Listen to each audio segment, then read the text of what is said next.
Welcome back to Speak Out, Stand Out. I'm Elizabeth Green, and today's guest is Melissa Muir. She's an educator with over 13 years of experience in public, private, and online education. She is also the head teacher at Braintree and also helps guide other online teachers as a coach and Nearpod pioneer. She hails from the great Commonwealth of Virginia, not too far from mine as well, but she's lived in Ecuador for the past 11 years, where she and her husband homeschool their 4 kids. So, Melissa, we're super excited to have you here today. Thank you. Thank you. And you went from Virginia to Ecuador. That's a Yes, pretty ma'am. Well, impressive thank you for move. having me. Yeah, it was definitely a big transition for me. I'm not a city girl, so it's been kind of a cool transition, a cool journey. Yeah. And with today's world and virtual being able to, we can do anything from anywhere. It's so cool because just like us talking, I'm in South Mhm. Carolina, you're in Ecuador, we can teach kids, we can connect from anywhere in the world. So It's cool that you amazing. can use your talents and skills regardless of where you are. Absolutely. And to help our homeschool kids too. Exactly. And so, our goal here, right, is to focus on how to build communication skills at home, whether our kids are in public schools and private schools and charter schools, online schooling, homeschooling, world schooling, whatever they're doing. Lots of different opportunities out there for education. But all in all, it is so important that they're building communication skills, and something that I personally feel that our public schools in particular really lack a focus of. And so that's what we try to do here at Speak Out, Stand Out. And today we want to talk about something a little bit different than what we talked about in the past. Is we're talking about 21st century skills. Mhm. And as our world continues to get bigger and bigger and bigger in ways that we're able to connect with more and more people, our skills have to evolve along with that. So, Melissa, super Absolutely. excited to have you dive into this. And I mean, just to start, like when we say what are 21st century skills, what does that mean? Absolutely. Well, I love that you led with the fact that we can do what we're doing from wherever we are in the world. And something that we actually bring up in some of our classes is the ability to collaborate. So, just to give you some kind of buzzwords, it's critical thinking, complex problem solving, communication, collaboration, and creativity. So, those are kind of our 5 pillars that we talk about at Brain Train a lot. But in particular, think about what we do every day. We're talking with people, around the world. We need to clearly communicate what we need to get done with a project, our intentions on something, give feedback, but in a kind way. And again, turn out a great product, whatever that may be. If we're educating future educators, future workers of any kind, they are going out into the world. And how are we going to equip them to do excellent things with their gifts and talents, but also work well with others? So those 21st century skills are things like critical thinking and complex problem solving, among others. And that's what we're looking at to help develop and equip families. As a homeschooling mom myself, I know there are things that I'm super well equipped to teach. I can raise my hand and say, yep, I'll teach language arts. I'll teach reading. I'll teach all this. My husband will teach the math side and a little bit of the science side. And then we outsource a lot of our homeschool. Our kids take French classes. They do other classes online. And so there are things that parents are going to have to start raising their hands and saying, we need help teaching this because we recognize that it's important. And yet we're not well equipped to teach it. Right. And it's also collaborative. So it's great to do it in groups with other kids. I think I personally have been so impressed. I told you before, my husband is a public school teacher, so my kids go to public school, and I grew up with some friends who were homeschooled, and homeschooling then and now is so different and has evolved so much. And there's a lot of complications and problems that come along with social media and all of the things and being able to Mhm. connect with anybody around the world. But there are so many benefits, and I think that is Absolutely. one of those huge ones, is realizing that you don't have to know all the things to be No. a fantastic homeschooler, right? Yeah. There are Yeah. so many resources out there, like the classes you will offer, to Yeah. be able to fill the gaps that don't come naturally. Absolutely. And as you mentioned in the intro, I was a public school teacher. I taught in an international school. I was public schooled, K-12, and went to a public university. And so I had zero intention of homeschooling our kids, but we just realized it was a good opportunity for us. And so wherever people find themselves and desiring to support their kids, however that looks like, and even in our brain train classes, we have a lot of kids who are in traditional schools. Mhm. However, their parents are looking to supplement because they recognize, as you said, that this is just not something that's really being taught in public schools. Right. So for those of us at home, whether our kids go to public school or at home, and like you said, we need to build these skills regardless. How do we build these? You listed several skills: critical thinking, collaboration, all these things. How do we actually do this? Sure. What we want to do is give kids a chance to think. Again, as a public school teacher, this is something that you got a list of standards that you're trying to work through and prepare them for. There's not a lot of time to sit there and have a fantastic discussion about this, or to touch on the same skill from multiple standpoints. Something that we love about what happens in our classes is giving kids silent moments, and it's super awkward. It's super awkward at first, but the ability to step back and say, I'm going to let you guys think about this, jot down any notes. And then something that we really treasure is the ability to give kids varied opportunities for output. So that could be writing physical notes on a piece of paper with a pen or pencil. It could be drawing something on a whiteboard on the computer. It could be typing something in the chat if they love that. It could be, just off the cuff saying it later. And that's totally cool. All of those are communication. No matter what our schools might say, it's not just an essay. It's not just a friendly letter. There's a million other ways that we communicate every day, and our kids need to be prepared for that. The other thing is complex problem solving. Again, throwing them things that are challenging. A lot of times we hear feedback we have a class, for example, that touches on game theory, which is an economics concept, but we're giving it to 7-year-olds. What? How do we do that? We package these really high-level thinking things into stories. All of our classes are story-based. They've got some sort of really, engaging moment that kind of hooks kids in, and it gets you excited about retrieving lost cryptocurrency, or working together to solve an art heist, but discern the logical fallacies that are being used by the defense. It's crazy. So it's really fun to see how capable kids are of using these 21st century skills when we give them a challenging problem to deal with. And like you said, give them the opportunity to solve it. I've said this multiple times in the podcast episodes in the past, but I was a journalist, and one of the things that we were taught in school is to stop talking. Ask the question and stop talking, because people feel the need to fill the silence. So it's really hard to do. So like when you said, it's really awkward when you give them that silent moment. It is really awkward at first, but that is what gets the responses, right? That's what always led to the best sound bites and all of that as a reporter. But it also leads to answers and that critical thinking that you were talking about. Yeah. And even just simple follow-ups. Hey, tell me more. What did you mean by that? And switching off your brain, as a teacher, this is something I've kind of trained myself to do. But as a parent, when I go hang out with my 4 kids, my idea is don't ask them yes or no questions. How can I phrase the question that's not a yes or no, that's not going to elicit a yes or no response? And it's so cool to see what they come up with. They come up with the coolest stuff if we give them the chance. Absolutely. And I think that is just such a simple thing, but it is game changing. And I've been trying to do the same thing more with my kids, or when they say something that I disagree with, or I know is wrong, instead of just correcting them, trying to ask, well, what makes you think that? Or how did you come to that conclusion?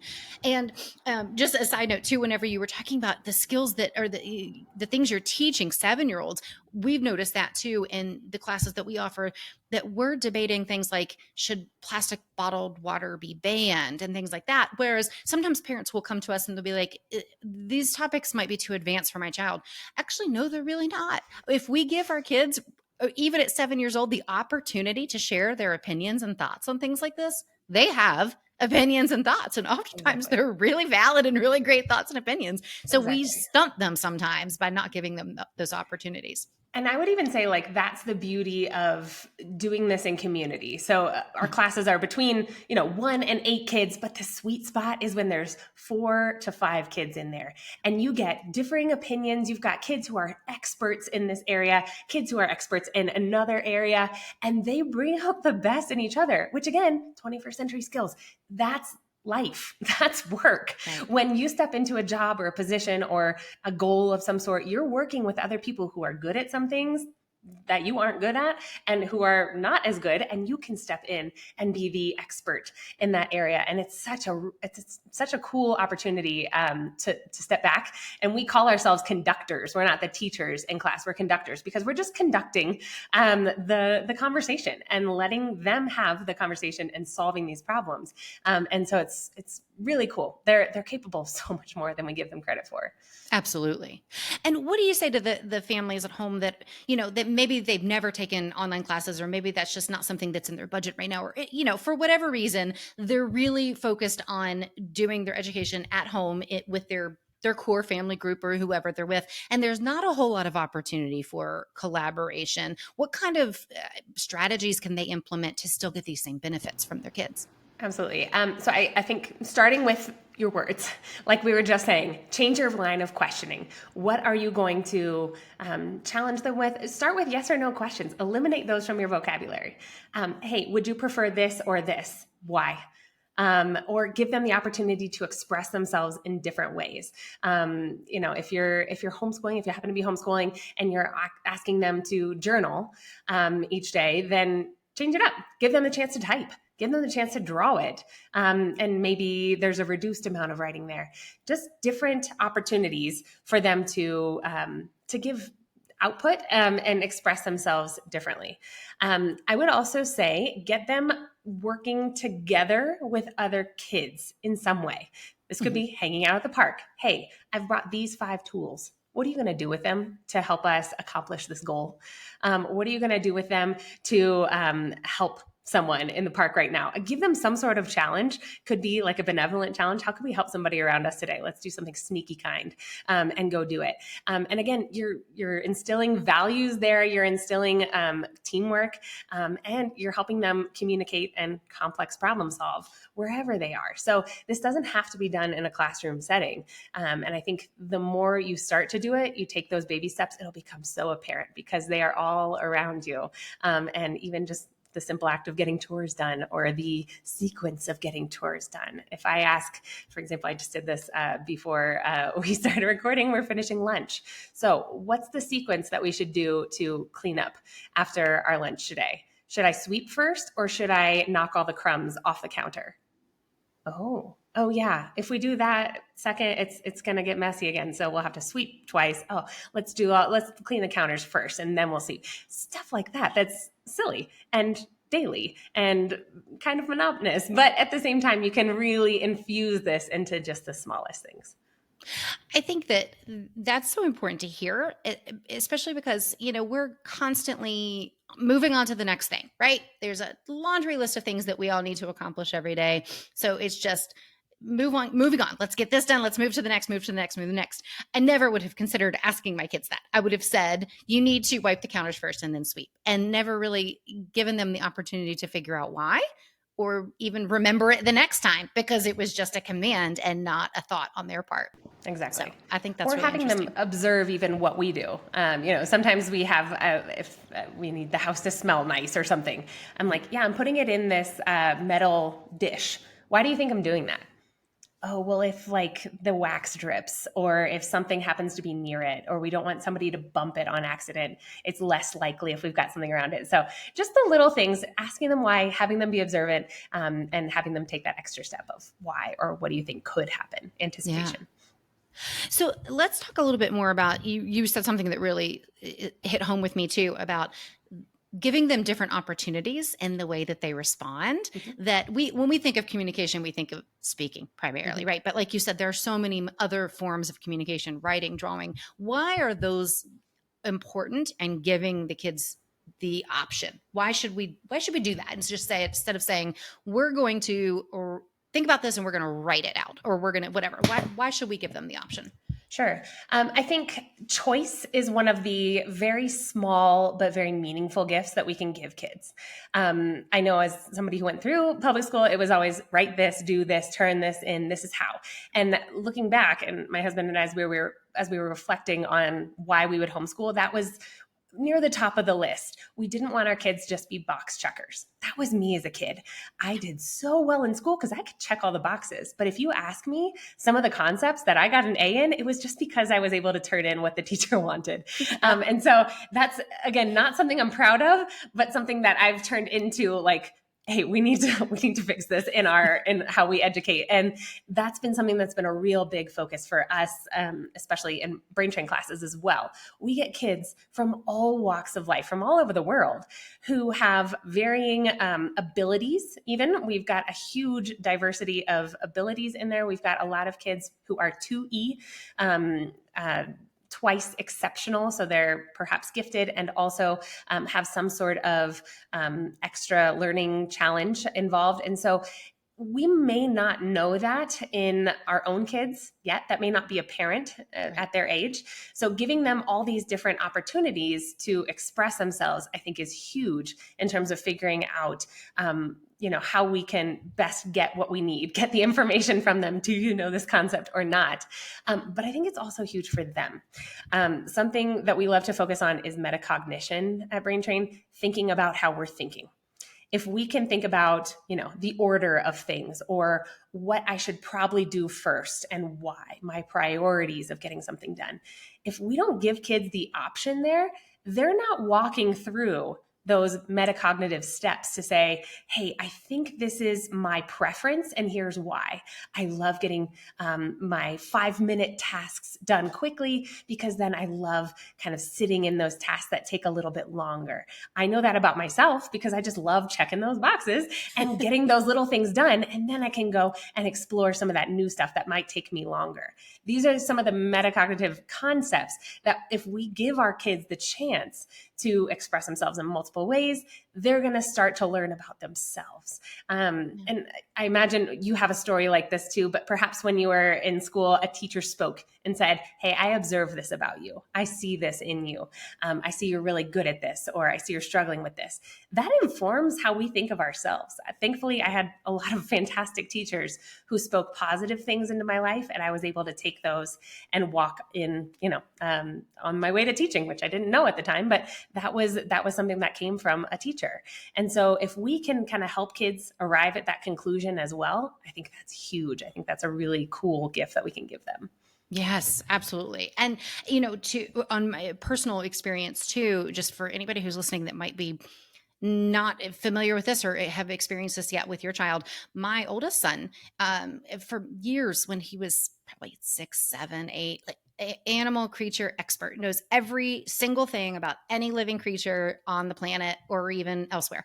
And he could answer and do he could communicate it so well. He would even make all these videos about critters that he found in our yard. And he could tell you anything at all about them. But if you asked him to write about any of them, you would have gotten maybe 1 or 2 sentences. And so I think that I love what you said too about giving them the choice on how they want to express themselves, but also understanding that there are different challenges for different people and different strengths and different weaknesses. And although we have to work on our weaknesses, we can't just not write if it's challenging for us, but knowing that, I'm going to enjoy this project more. I'm going to do a better job of it if I can do it this way instead of this way, I think is really important. And had we known that earlier on with him, he has dysgraphia and dyslexia, which we didn't discover till later on. Had we known that earlier on, I think that it would have eliminated a lot of struggles we had in school just by being aware of that. So I think that when you said that you all give them the option, that's what it just really stuck with me, thinking that just makes them so much more confident when they can do it and do it well. Exactly. And even confident to say, hey, this seems really hard for me, which then might tip you off to dyslexia and dysgraphia and say, let's get that checked out. For one of my kids, she is not the avid reader that her older sister is. That's fine. That's fine. I don't expect everybody to love reading that much. However, we realized she gets headaches after reading for a while. And so we're like, maybe you need glasses. And I wouldn't get that feedback otherwise, but we're also still working on school while we're dealing with this. And so I was like, hey, let's get the audiobook while you read. So you follow along and you're getting the audio piped into your ears and you're following along and you're understanding and you're doing all the extra work that you do have to do. However, we're getting some of those other issues addressed. So I think it's huge that confidence needs to come first, and the other issues can get resolved once we learn about them. Yeah. And knowing that there's not just one way that things need to happen anymore when it comes to reading or doing projects or whatever. It doesn't have to happen in one format the way it did when we were growing up. Absolutely. Write everything. So you've talked before, you've talked about several skills that you all teach. And remind me again, we said community collaboration, critical thinking. What have we not touched on? Sure. I would even say creativity. And collaboration. So I'll speak to one of my favorite classes, and it bleeds into the rest of our classes. It's something called thinking hats, and this was something I had not encountered before I started working with these brain train classes. Edward de Bono, he's a psychologist. He created this framework of the 6 thinking hats, and they're colored. So it's nice. A lot of times kids will say, oh, that red hat or oh, that green hat. Each hat has a different thing, such as facts, creativity, caution, optimism. So you can start to imagine the facts hat might come to the conversation like your son and say, hey, I know that rabbits do this, and I know that they need this to survive. XYZ. He provides that facts. He's wearing the white hat in that moment. Then we get into the black hat, the caution hat. Hey, if we're thinking about getting pet rabbits, you might want to think about the smell. They smell really bad. We need them to be away from, where we're going to be hanging out. The yellow hat, optimism, might bring up all the positive points without any reservations. Hey, this is so fun. Rabbits are so great. Maybe we could have a rabbit themed party, invite people over when we get them home. Okay, that's like all the optimism in one place. So we talk about this in the context of one class, and then it's amazing to see as our classes kind of progress, as kids encounter these different problems, they're going, hey, I want to put on that green hat right now. Do you mind if I do that? I'm going to put on that green hat and give you a creative idea. I don't know if it's going to work. A little bit of the black hat, a little bit of the caution hat, but I want to get my idea out there. And kids start to use that language, and that collaboration type language is going to then lead to the confidence that we're working toward with 21st century skills, right? We want them to go out equipped, ready for, contributing whatever they are going to contribute in a way that's comfortable and, makes sense for them.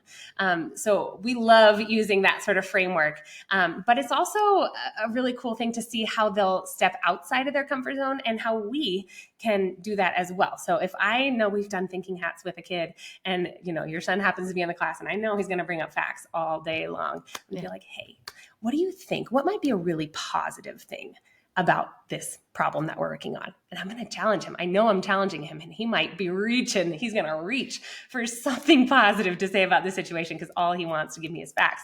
Those are the types of growth moments. To get a little psychological, we call it the ZPD, zone of proximal development. We just want to push somebody just a tiny bit, not too far. That'll shut them down. Just a tiny bit beyond where they're comfortable. And that's going to get them to that next step, that next kind of breakthrough, perhaps, in how they're, interacting in class or what they're willing to contribute comfortably in class without being prodded, that sort of thing. So that's a really cool thing that happens when you're working in community in these classes. But even in our own families, this could look like getting to know your child and saying, hey, I think they're going to want to do this. They're going to bring up all the, but what about this? But what about this? Maybe some anxiety as we talk about kind of going back to school soon, maybe. Maybe we're going to try to put on that yellow hat and say, hey, what are you really excited for? What do you think is going to be awesome this year? And kind of give them the chance to express that optimism too. That's critical thinking. That's collaboration. You're setting up your family for a positive outcome, whereas before it may have just been doom and gloom, black hat, oh no, what's going to happen type moments. So I think it can be as complex as we want or as simple as we want. But I think that's where we kind of start to find those wins with our own kids, is making it even about the small stuff. Yeah, absolutely. And it's sometimes we have to be, diligent is not the word I'm looking for. The word is not. What did you say? Observant or observe? Yeah, I guess. anticipate. Or just anticipate. We have to be. Oh, the word is not coming to me right now. But intentional. We have to be intentional about asking those questions because I just feel like, again, in just everyday conversation, that's not normally the way we communicate with each other, right? That is not a normal form of just everyday communication. And to build those skills in our kids, that's something we have to be cognizant of and intentional of asking those things, and Absolutely. not just taking, when you said one sentence and leaving that as the answer, that or whatever their response is, but really digging in a little bit more. Yeah. So, is there anything else before we wrap up? I mean, any other skills or not skills, but strategies that you recommend that we try at home to really just continue to build all of these great skills that you've been speaking about? Yeah, I think if I were to kind of boil it down, I would say metacognition is something that is super underutilized in equipping kids to go out and be successful. So again, it's taking a step back and saying, "Hey, what do you think about this, and why do you think it?" We often, especially as adults, we take this for granted because we've, perhaps we've gone through high school or gone through college and we've just got our study habits down. But how did we come to those study habits? Why do we do things the way we do? Do we go to the silent library or do we go to the loud party library? Because we need breaks every 5 minutes. Or for other people who don't need breaks every 5 minutes, they just need complete silence. It's learning these things about yourself that I think is really something that we could equip kids with earlier. And it doesn't have to be scary. The name metacognition is fancy and big, and kids love it. Hey, metacognition. Hey, mom, meta means bigger than or about this, and cognition means thinking, the science of thinking. So I'm thinking about how I'm thinking. Isn't that funny? And they love it, and they'll start to pay attention. And I think this can even happen in something small, something that we do with our kids. I teach early in the morning. So often when I wake up, it's still dark and the kids are still asleep. And so I'll write on our chalkboard. We've got a chalkboard in our kitchen. I'll write a question on there. Would you prefer this or this? Would you rather, or something bigger? And give them the chance to think about it. And all three of them who can write, the youngest is 4, they're thinking about that, and they're all giving super different answers. And then they've got a debate going at the breakfast table. Right. And by the time I come downstairs, I'm like, "Hey guys, what you talking about?" "We're talking about that thing you wrote." And I'm like, "Heck yeah, this is what we want," because you can see how the three of you, even though you're siblings, are so different on this topic. And we're allowing them to kind of work through why they might be that way. And not to label themselves, not to put themselves in a box or something, just to say, "Hey, I'm really good at this. You're really good at this. You think this way. You prefer this." I think that's a really important thing to start to develop in kids whenever we can. Yes. And I think just giving them the ability and opportunity to express their thoughts, it makes them feel so good and feel valued and listened to, because how often do we ask kids what their thoughts are on things other than, do you want macaroni and cheese or spaghetti? You know what I mean? Like, how often are we asking them questions that have nothing to do with what we're doing in the next step of the day? Exactly. And when we do, they have great thoughts, they have great ideas. And I think just offering them an opportunity to share them and actually listening, really listening and responding to them, I think that that's huge in seeing their growth in communication and confidence. And I heard a statistic, I'm not going to remember the number, but like the majority of what we speak to our kids are usually imperatives. They're commands. Do this, sit down, go here, hurry up. If we can change that and make them questions. "Hey, how can I help you get out the door quicker right now?" "Hey, get my socks." "Great, I'll help you get your socks. You get out the door and pick out your shoes." Stuff like that, where if we can change the imperative, if we can change the command into a question, it's going to open up the door for a little bit more cooperation, collaboration, and seeing how they kind of can work better too. Yes. A cool option. I have noticed that. And somebody else we had as a guest was talking about the importance of choice. Like you said earlier, giving them some choice in how their day goes, because they really have very few choices that they're able to actually decide on themselves. And so even when it's like chores, coming down to something like, you need to empty the dishwasher. Do you want to do it now, or do you want to do it after dinner, or whatever? Just giving that opportunity to make decisions, because we all have to learn how to make decisions. And I think it just, in practicing that recently in my house, I've seen a little bit of a change in perspective, I guess, about doing the chore, right? Just the simple fact of having the choice of when they could do it made a difference in the attitude surrounding the chore. So yeah, that's so much more realistic too, right? It's better to have that opportunity to make decisions when you're 6 and 7 rather than when you're 18 and 19 and the stakes are higher. Right. Exactly. Well, this was super helpful, Melissa. And I know you all have so many great offerings over at Brain Train. So tell us a little bit more about what we can find out. And I know you have a free course or a free class that people can check out. So tell us more about that. Absolutely. Well, we offer weekly challenge clubs. Currently, those clubs meet on OutSchool. We offer a few other options online on our website, braintrain.org. There you can find micro school units, which are 6 classes in a unit, so that you could gather, real life neighborhood friends in the same room to take a class together, or a homeschool pod, or friends after school. Make it your own kind of after school activity. That's what those are designed to do, kind of bring kids through different skills in a community that they're going to jive well with. But we would love for people to start with this metacognition class. I mean, it's perfect that we were just talking about this, because so much love went into this class, where we were thinking about how can we walk kids through each of these skills and have them evaluate, have them think about how they can attack some problems that are coming up. So it's a full length class. There's some pauses in there. So students will have to pause, write down their ideas, think about their ideas, draw their ideas, type their ideas. We were talking about choice. It could be anything. But the idea is for you to get a good look at what our classes look like, so that then you can go into a week long, or a weekly, or a short unit of courses with us with confidence. So we're excited. We would love to answer any questions. You can follow us on socials to learn a little bit more about what we're about. And we're open to any questions you guys have.